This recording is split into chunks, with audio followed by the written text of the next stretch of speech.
Follow this bonus called in the midst of it all. When it seems as though no one is there, God is in the midst of it all. He will be there when those who call friend and no one else will. Just give him your heart and his promises he will fulfill. For God is a God of love and mercy. And when he shall father the difference in others, you will see. For he is standing with his arms open wide.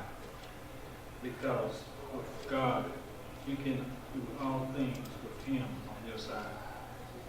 For when you give him your all in all, he's always there, just fall on your knees and call. For his sheep knows his voice, and he knows their voice. And to live his way of life, he has given us a choice. Amen. All right.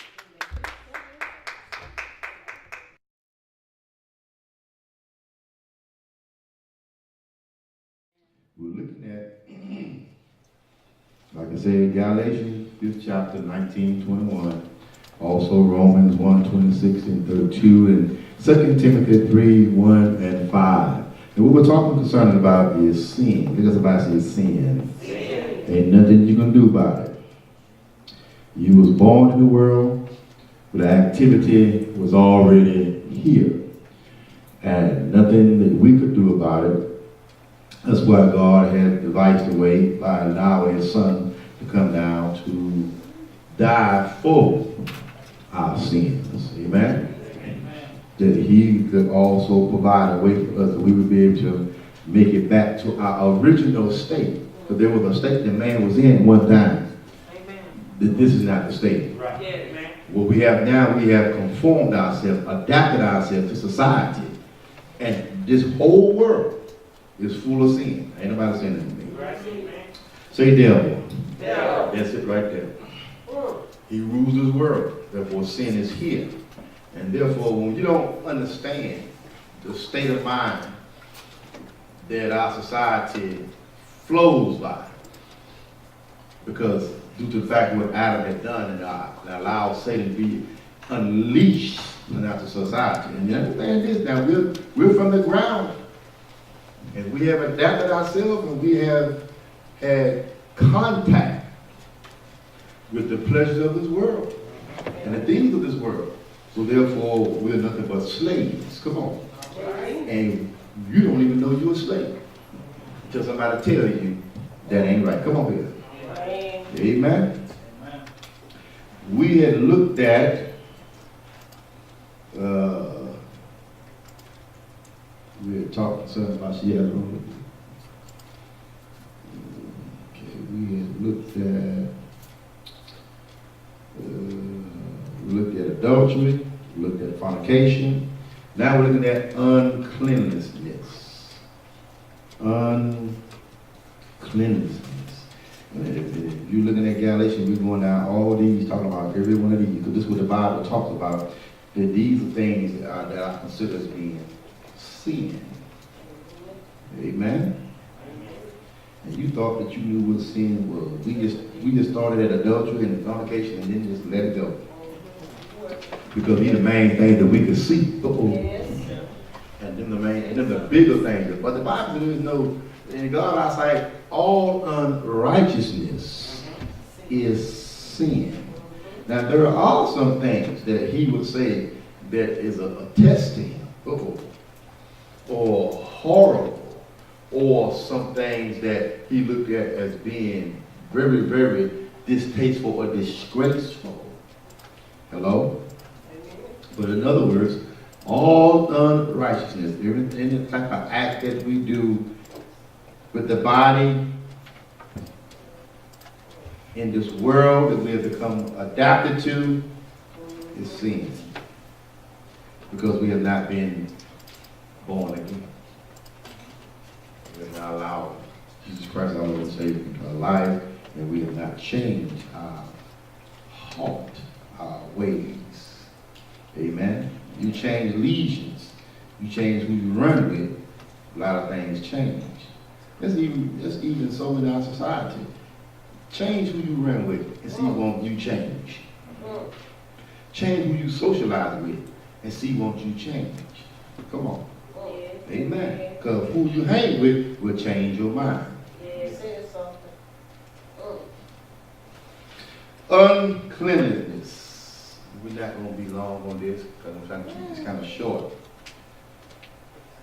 Morally or spiritually impure.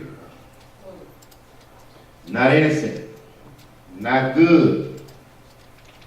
Affected with things that can be harmful to your character, mind, your walk, physically and spiritually, and also uncleanliness is associated with demonic possession. So, uncleanliness, back in the Bible days, it said a lot of things that was considered being unclean. If you touch a dead animal, it was unclean.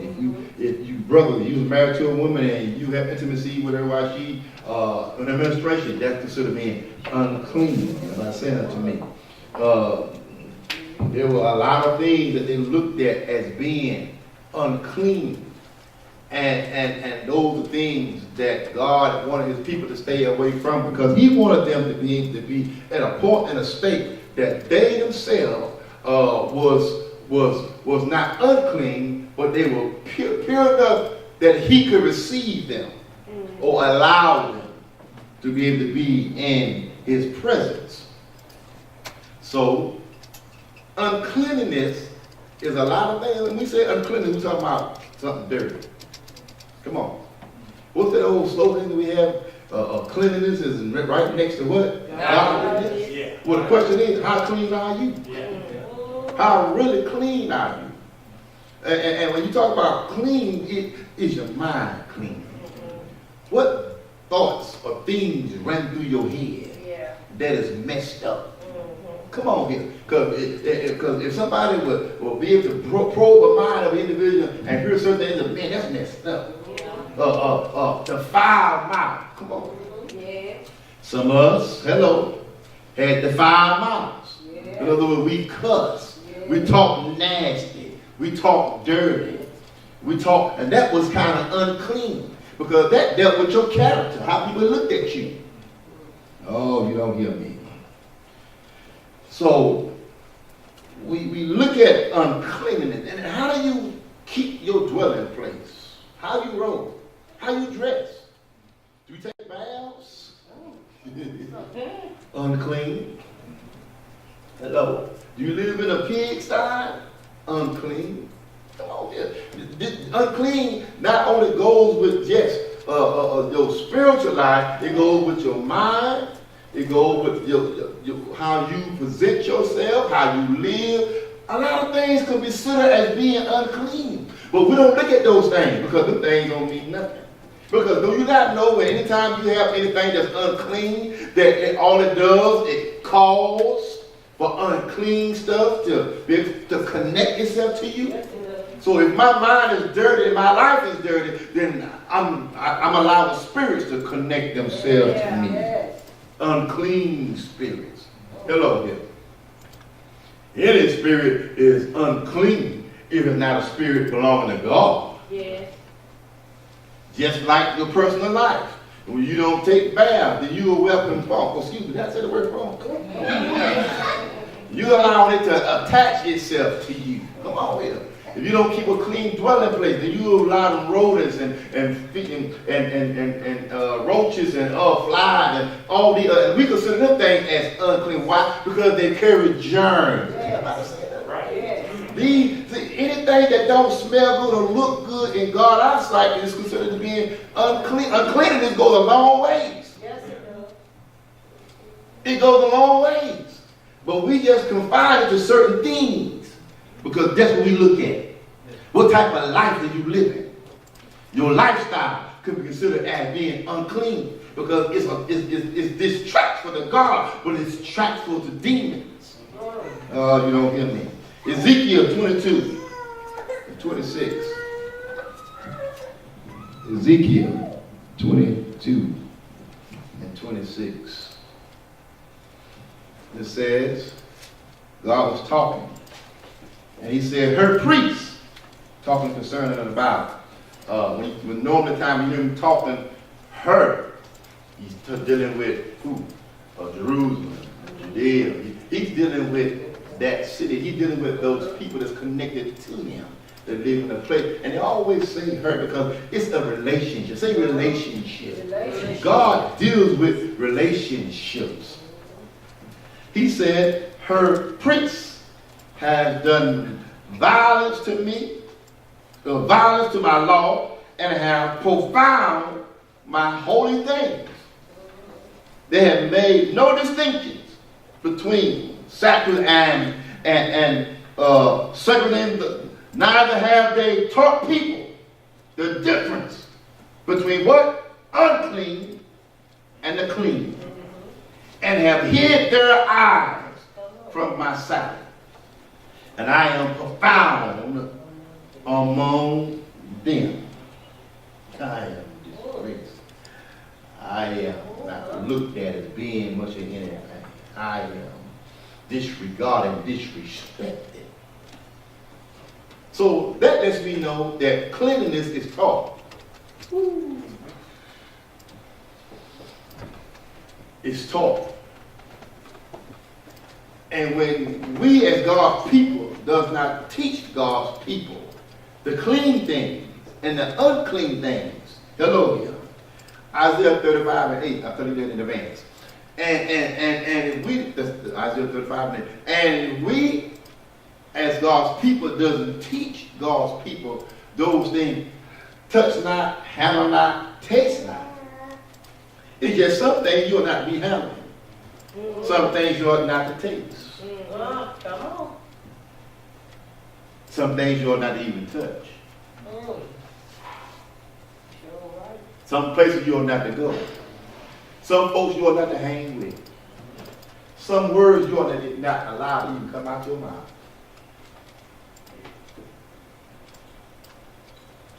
Uncleanness is a sin.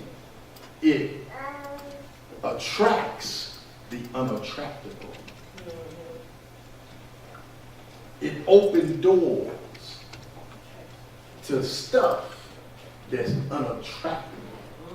And that's so simple and plain in our society. We see concerned about that. It ain't nothing hard not to see that if you ain't clean, if it's something that's unclean, then this is what's going to come along with it. This is what's going to follow with it. This is what's going to come. This is what you had to deal with. This is what you're going to have to fight.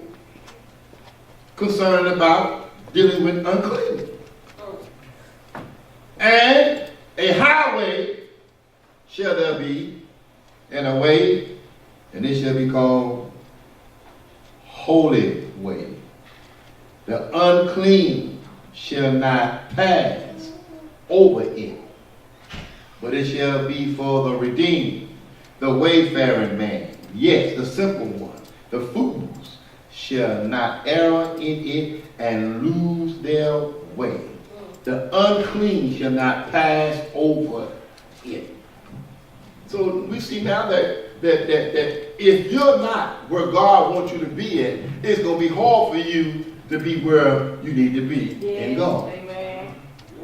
Because of uncleanness. He said they can't even pass this way because they are unclean. Oh, you don't hear me. James 1:21, man. And that's going to be amplified. And therefore, as Christians, it's a lot of things. See, we got to understand. Because I see every day I see that there's a way I have to live. Every day I see there's things I have to avoid. Every day I see this conversation I can't allow to settle in my mind. Every day I have to see I can't rub elbows with people like I'm living in the world. You don't hear me. Every day I have to set myself apart because there are just some things that I consider as being unclean, should be considered unclean to all of us. Yes. Because if you're not careful, you allow something to enter into your spirit Yes. that you'll have all day you're trying to get out. And you just feel so dirty. Have you ever thought you should have thought, you say, God, I just feel so dirty. Anybody say that to me? And you spend your time repenting, God, Lord, I'm sorry. Lord, forgive me, thinking about, Lord, I don't know what I was thinking about, why I saw that. Oh, God, just please forgive me. Amen. I don't want to die and go to heaven. That thought, Lord, please help me right now. Ain't nobody saying that to me. You did you do more fighting in your mind to try to get out something that you have allowed. And I said allowed. Because see, you can't stop what you see. And you can't stop what you hear. But you can stop where you let it go. And if you allow, if you think on a thing, and if you keep on gazing at a thing, allow that thing to process in you, then you'll find yourself in trouble. James 1:21 said, so get rid of all the uncleanness and the rampant outgrowth of wickedness, and in a humble, gentle, moderate spirit, receive and welcome the words which implant and root in your heart, contain the power to save your soul. Get rid of all of it. So that means there's something I can do. You ever ask yourself why your life the way it is? Then the thought come to your mind, what have I done to contribute? See, because we always want to holler about, ooh, oh boy, Lord, I'm tired, I'm sick of this. But he's saying, looking at you, saying, what have you done? What have you allowed? See, a lot of our lives the way it is now because of the things that we have allowed to take place. The things that we have, in other words, we have allowed to go unchecked. Oh, come on. Yeah, see, I ain't trying to gain no friends. Y'all don't hear me. I ain't trying to be in no bosom buddy group. And it don't make no difference if everybody in my family like me or not. What's right is what's right, and what's wrong is what's wrong. And when you begin to stand your ground, then you'll see that folks will start to resist you. Because they'll say, the first thing they come out of the mouth is, well, you won't like that at first. Yeah, yes. Yeah, yes. Well, as you say, we got a new shirt this time now. See, that's what we have to understand. You can always make a change. The question is, do you want to change? Yes. Because you can make a change. Yes. I might not be walking right. I might allow things that take place in my life. And I might be the reason why I'm where I'm at right now. Amen. But that don't mean I got to stay where I'm at. Amen. That don't mean I have to constantly keep on doing the things that got me here. Yes. Because see, now that light has been shown to me, and I can see clearly now, I can move out. Yes. Amen. And move away. I don't have to live in uncleanness. Oh, come on here. Amen. I don't have to be unclean. I don't have to allow uncleanness to be circled around me or be with unclean people. I don't have to allow you to take me to that unclean place. Yes. You don't hear me. Because I can get rid of it. I can make a choice that'll change my life completely. Yes. Completely. Completely. Uncleanness. The next sin is lasciviousness. Genesis 19:5.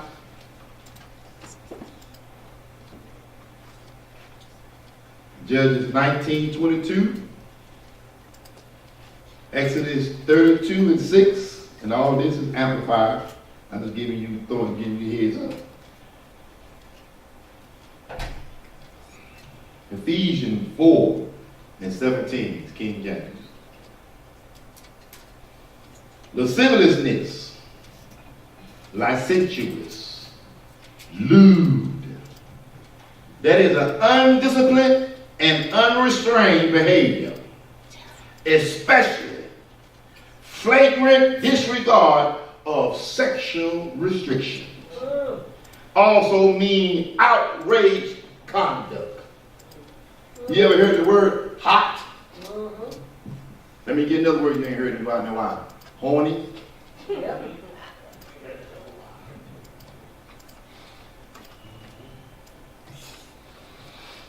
This deals with your outraged attitude towards restraining yourself sexually.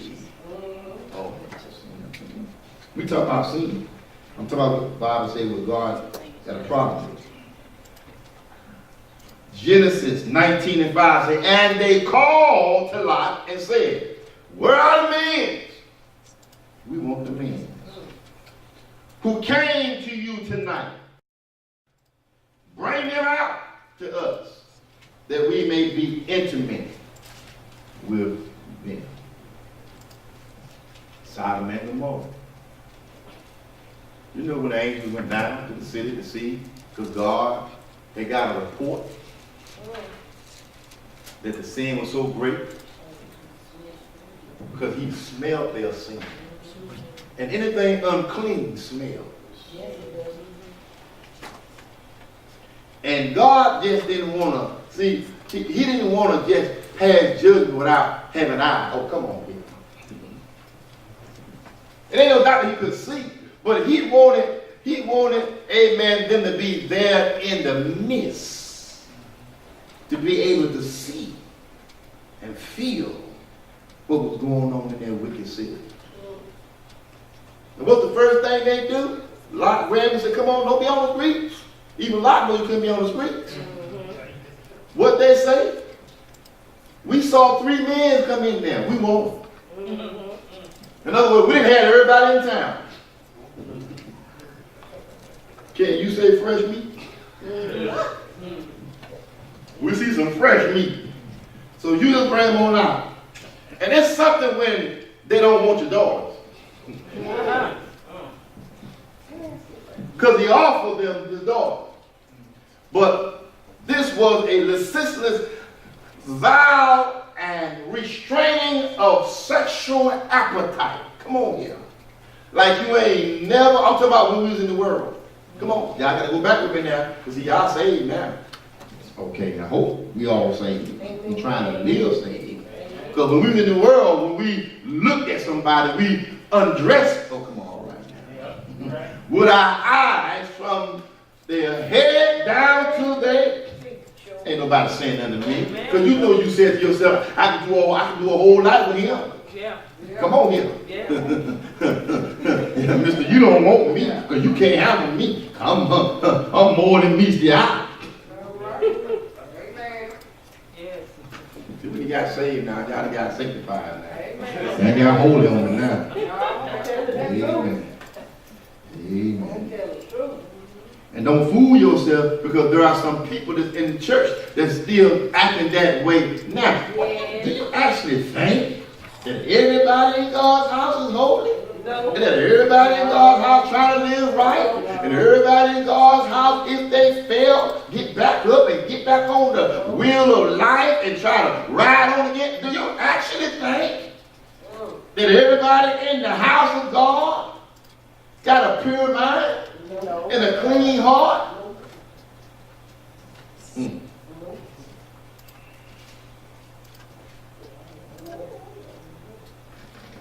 Lasciviousness. Judges 19 and 22. Now as they was making their heart merry, man came to a city. As he was making his travel towards his own home, his concubine and his manslave, and as he stopped, that old man talked to him, and the old man said the same thing Lot said. You don't want to be on the streets. And as the Bible said, as he went into his house and he provided them, and they were making their hearts merry, behold, the men of the city, certain worthless fellows, beset the house around about, beat on the door, and said unto the master of the house, the old man, bring forth the man who came in your house, that we may have intercourse with him. And the man of the master of the house went out and said unto him, no, my kind man, I pray you, do not act so wickedly. See that this man is my guest. do not do this wickedness for folly. Behold, verse 24, there are my virgin daughters, and this man concubine. Them I will bring out now.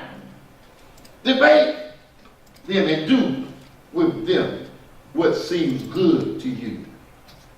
Ain't it something how they always want to go out the room to a pack of dogs? I told my wife when I first read this, I got mad when I read it. Then I started crying because of what took place. And he said, but to this man, do not so vile a thing. Verse 25. But the man would not listen to him. So the man took his concubine, forced her forth to them, and they had intercourse with her, abused her all night until morning.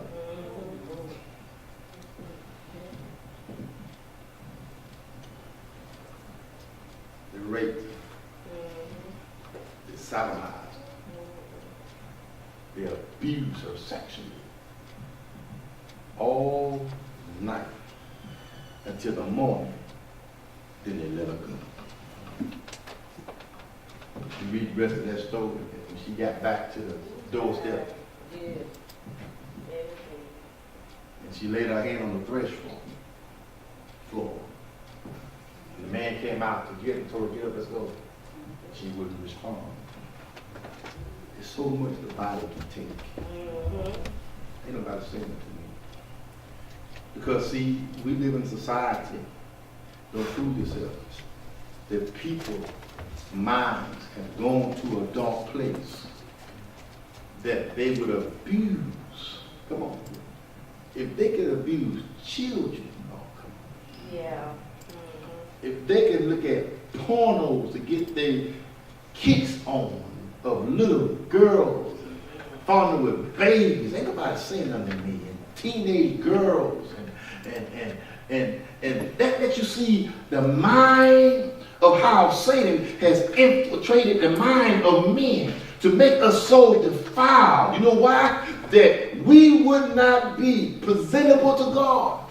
Anything that we do that's so detest and degrading that makes a person turn their face away from another person or even want to kill them, it's all in the result that I'm taking your creation and I'm defiling it. Look, you still want milk?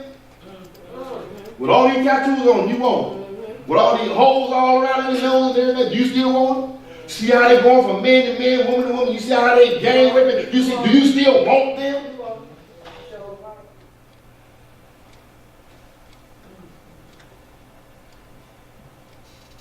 That's one thing the devil does well. He degrades people to the lowest extent to make you think that you can't have God. Not knowing God wants you all the time. Because you can't be so messed up that I can't clean you. Come on here. Some of them live, there's some raunchy lifestyle. Yes, sir. Oh, Yes, sir. Amen. oh, yes, we have. Come on, I'm thinking I'm trying to get out of this right here because I want to start fresh with the other one next. Exodus 32 and 16 says this. So they got up early the next day. Now this is the children of Israel. After they were laid out of Egypt to the mountain that God wanted to be at, and Moses went up to get the commandments that God wanted to have a little talk with him and give them instructions concerning about the people that he had brought out. And so they got up early the next day and offered burnt offering and brought peace offering. Then the people sat down to eat and drink and got up to play shamefully without moral restrictions. Now you see why God was so mad when he told Moses, your people had defiled themselves. They had made a golden calf and danced around it, burnt offering around it.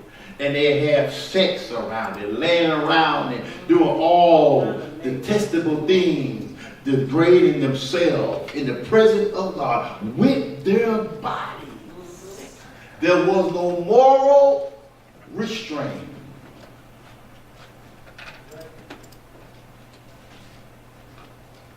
There are some churches, you don't hear me.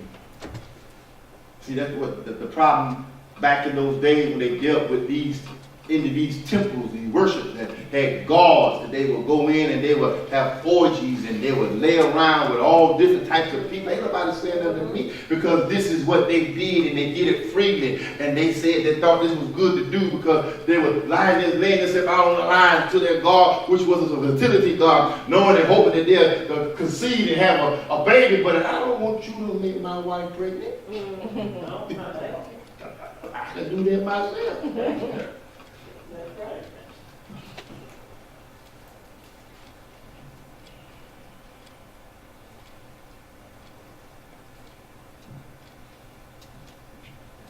Ephesians 4:17 says this.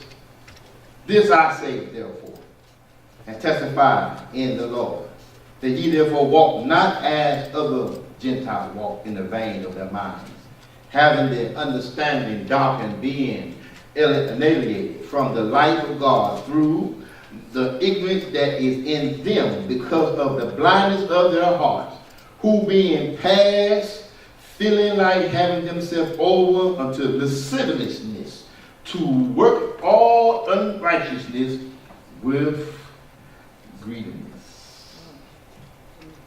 I was looking at Facebook. We talked about it sometime before. And my wife was looking at it and she showed me something on there, and I looked at it myself. It was a church in Kenya. And this was a sex church. You can drink beer and read the Bible.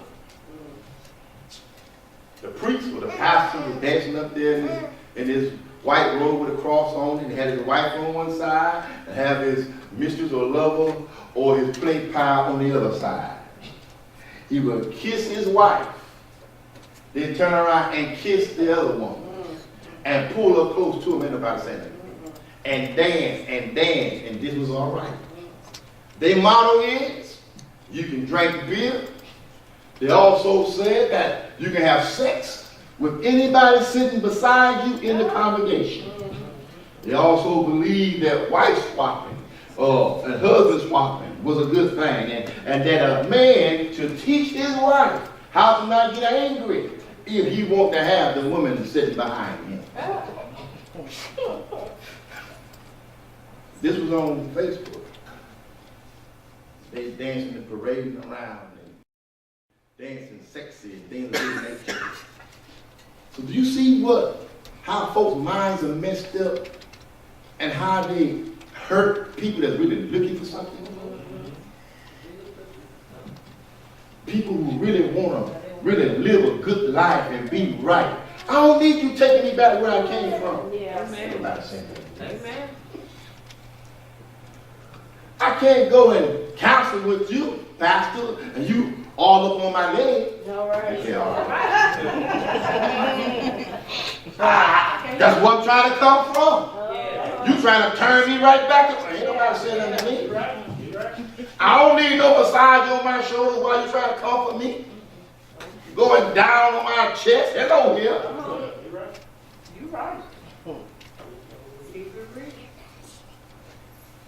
Because see, I'm not trying to go back to where I came from. Yeah, right.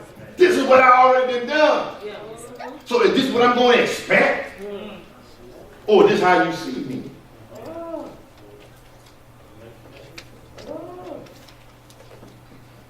Because ain't nobody going to believe me if you had me. Ain't nobody saying that.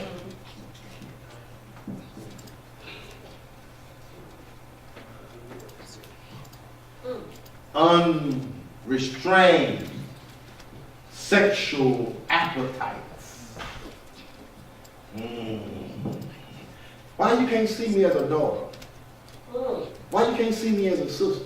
Why you can't see me as a brother? Why you can't see me as a father? The only thing you see me is as a sex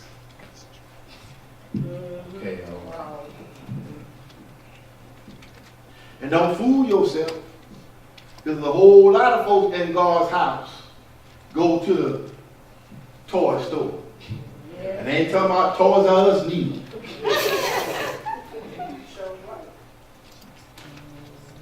For excitement and entertainment. Ain't nobody saying nothing. They ain't got that big old sign plastered right there across the railroad track when you go across for nothing. That's over here.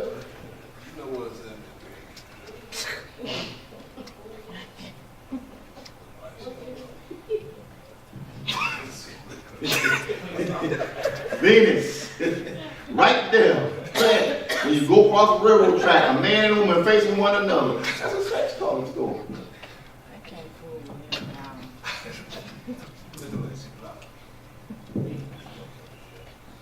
And a lot of people. Because see, folks once did go to the store. But now we go online and shop now. They just send it to you in that box. Nobody knows in that box. Nobody but you. And the mailman, because they know what, okay, all right, then. Either which way you go, your capital will be damaged because somebody going to see it and know it and know you're there. What? Ricky getting what? What you want to go up down for what? AP got a who? A Bobby what? Okay.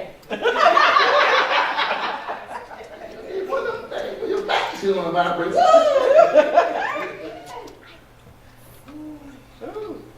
But see, folks don't talk about stuff like this in the church because this is offensive. No, baby, this ain't offensive. This is trying to get you delivered, trying to get you saved, trying to get you don't hear me, trying to pull you out of where you at. That over here. Because there are more church folk in stuff like this than it is. Okay, all right. Because of the folks that's out there in the club and everything, that nature, hello, they already been down the line, done that, then this, and that ain't going on.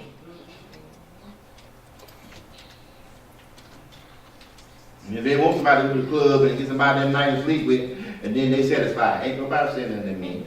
But when you're trying to be discreet and still keep your Christianity, okay, all right. Anything that got a mouth, you don't want to be with it because it's going to tell it. So you might as well go solo to keep the secret. But this is what now understand this. This is what the Bible talks about. And it's telling this to who? To people who are supposed to be Christian. Yeah.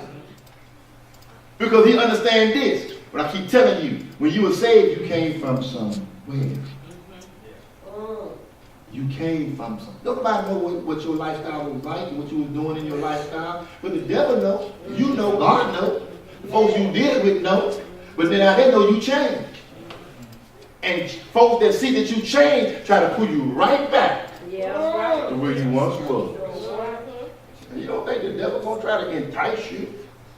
And you saved and you single and you lonely and hello, and you knew how then to get your freak on in, and you can't do it now.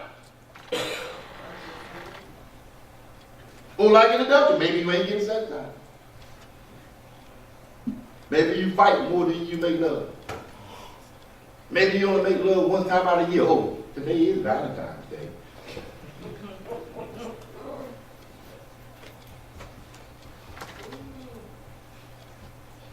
But then all of you out there don't have a Valentine. Come on here.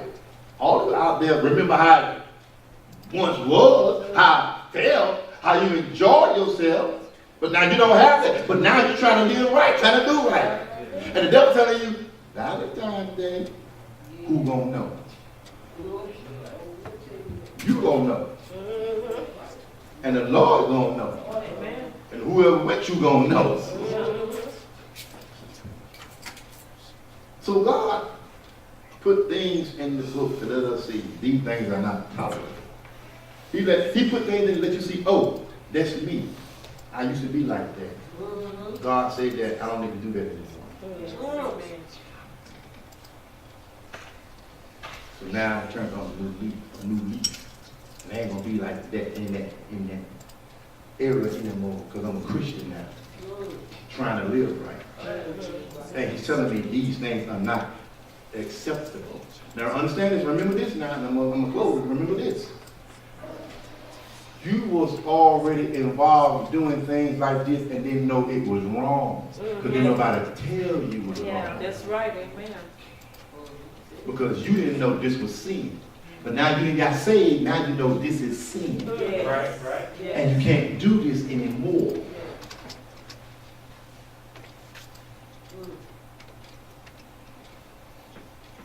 So now you know.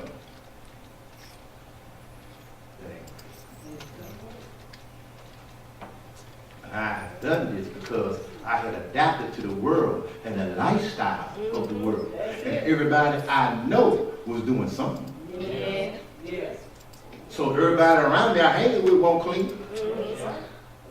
We was impure in our mind, and our thoughts, and our lifestyle. Yes. And we were doing all this stuff that these first four things, we were doing all of this. We were adulterers, we were fornicators, we were unclean, and we were doing lasciviousness. Yeah. That's me. But now, I'm in a new battle, and the battle